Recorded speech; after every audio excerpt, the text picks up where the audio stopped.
Hello guys, welcome back to another video on my channel. Now today it's a match preview. It's Luton Town versus Wigan. Now, like any other match preview, I do talk about the game before, but I don't actually want to this week because we lost against Brentford by that many goals. It was so embarrassing. Like, I was lucky I didn't actually go to the game, but fair play to anyone who actually did go. I was up north in my uni house around my uni mates, and yeah, we were watching Soccer Saturday, and every time they went to Griffin Park I just had to put my head down because I was so embarrassed that we were losing by that many. I don't think I've ever, like, since supporting Luton and I've gone to like a live game, I don't think I've ever seen us lose by more than 3 goals, so I've been quite lucky in that sense. But that is a disgrace of a performance. It's disgusting, it really is, and it's embarrassing. It's like the team have forgot how to defend. It was so bad defending.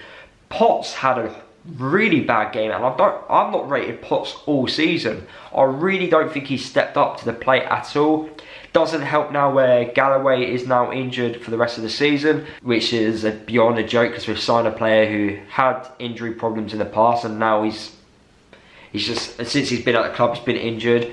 We've relied on a loan player who has past injury problems. He's out until February now, Izzy Brown. So things are not looking good for Graham Jones. Going forward, January needs to hurry up so we can bring in players in. The board needs to invest or we're not going to stay up.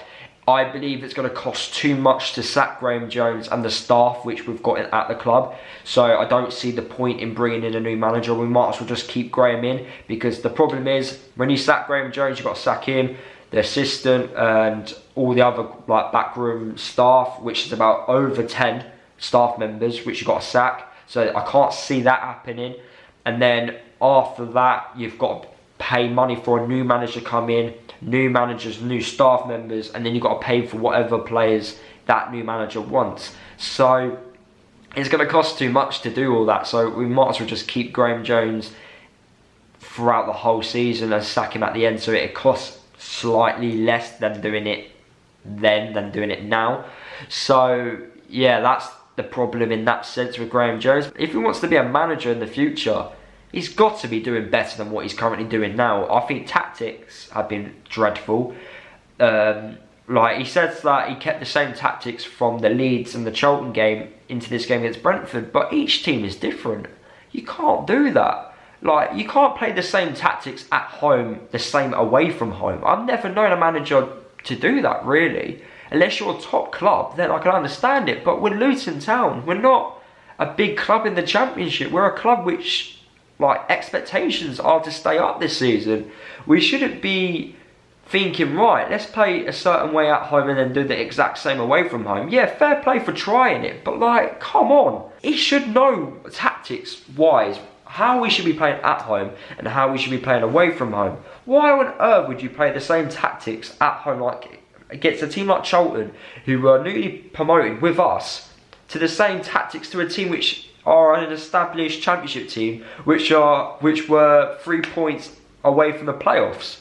That really doesn't make sense to me, why you would do that as a manager. But he has more qualifications than me, so I can't really speak on that. But it's not good enough. It really is not good enough. Now, obviously, when a newly promoted team goes into a new division, you compare the other newly promoted teams. Now, for us, we can't really compare ourselves to Barnsley. Barnsley have a transfer policy where they only sign players under the age of 25, so it's kind of hard to compare yourself to Barnsley because of how they've done their business. But what we can do is we can compare ourselves to Charlton. Now, Charlton at the moment are in a bad run of form, but they're on a bad run of form because they've got 12 or maybe even more key players out injured. So that's why they are where they are, Charlton. But if they had fit players, I can see them being in the top half of the Championship.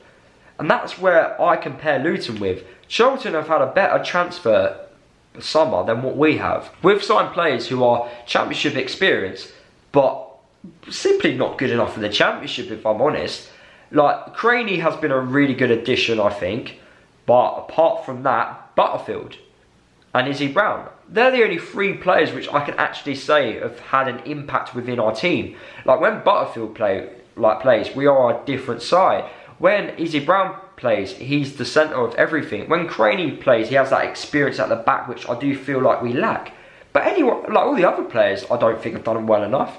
Callum McManaman, who's meant to be a better player, has done awful. Tunnicliffe's been awful, especially recently. At the start of the season, he looked alright, but I think he looked alright because he was just more fit than everyone else. But he's been awful. Saluka, obviously, at the moment, the money does seem like it's been wasted on him. Hopefully he can come good, and hopefully it's going to be like that De Gea story. I would love that to happen, but at the moment, I don't see it. Bree on loan. Bolton's had spells where he's really good, but because his lack of experience has let him down. Bree, I think, is awful. I'm trying to think of other players on top of my head which we have signed, but I can't. But certain players just haven't stepped up. Really have not stepped up, and it's disappointing. And obviously another factor is as well, seeing our star striker on the wing or in centre mid. He should be a striker. James Collins is a striker. So these are all these stuff which I'm saying to you guys right now. There's question marks over Graham Jones. Why? Why have we recruited this badly? Why are certain players playing in certain positions? Why are the way we've been playing? Why have we lost 6 in the last 7? You know why? It's all these question marks which I have at Graham Jones, which I love to know, but it's not good enough. And this Saturday against Wigan is a must-win game. Don't want to disrespect Wigan fans, but it is a must-win game for us on Saturday. Wigan, they are near us in the table. They've got one of the worst away records in the last 18 months throughout the whole Football League. So we should be beating Wigan, and especially how good our home form has been before the Championship, you would expect us to beat Wigan.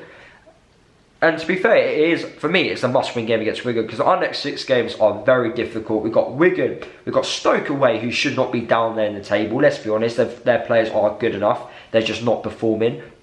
Swansea as well, who are up there. We've got Bristol City again at home, who have picked up some points. We've got Fulham on Boxing Day, which is going to be a hard game. We've got Millwall on New Year's Day, who have got a new manager, who are now more defensively sorted at the back. So we've got plenty of tough games. Also Preston next week, who have only lost 1 home game so far this season, and are a very good side at home, who have got very good players. So it's going to be very difficult. Now, just reading you guys a couple of stats. Luton have conceded the first goal in 78.95% of their Championship fixtures so far this season. Luton have scored 71.43% of their home league goals after half-time. And Wigan have scored just 1 goal after the 60-minute across all of their away games so far this season. Wigan, they've got a few decent players. They got Moore from Barnsley, who's their striker. Last season he scored a lot of goals. They got Lowe from Portsmouth, who I remember caused us plenty of problems. They've got a good goalkeeper. They've got Duckley at the back, who's very good in the air, very commanding. So they've got players to cause us problems, and we need to make sure we're on it against Wigan, otherwise we're going to lose. Now, my starting 11, which I think Graham will pick for the game against Wigan, will be Shea in goal, right back Bree, Bradley, Pearson, and then Potts, and then in the middle Butterfield, Tunnicliffe and Paddy Ruddock, with the strike force of Lualua, Collins and Cornick. If we don't beat Wigan on Saturday, then it's going to be a very difficult run-in until the January transfer window, where we need to bring in players. And yeah, we need January to come quick and fast for us, because we need players. We really do. We need to strengthen our squad, because it's just not good enough. So there you have it, guys. That is the end of the video. Hopefully you did enjoy it. Comment down below your thoughts on Luton so far this season and your predicted lineups and score predictions. I'm going to go with a 2-1 home win against Wigan. We just need to win. Subscribe to the channel if you are new. Follow me across all my social media, and I'll see you guys in the next video.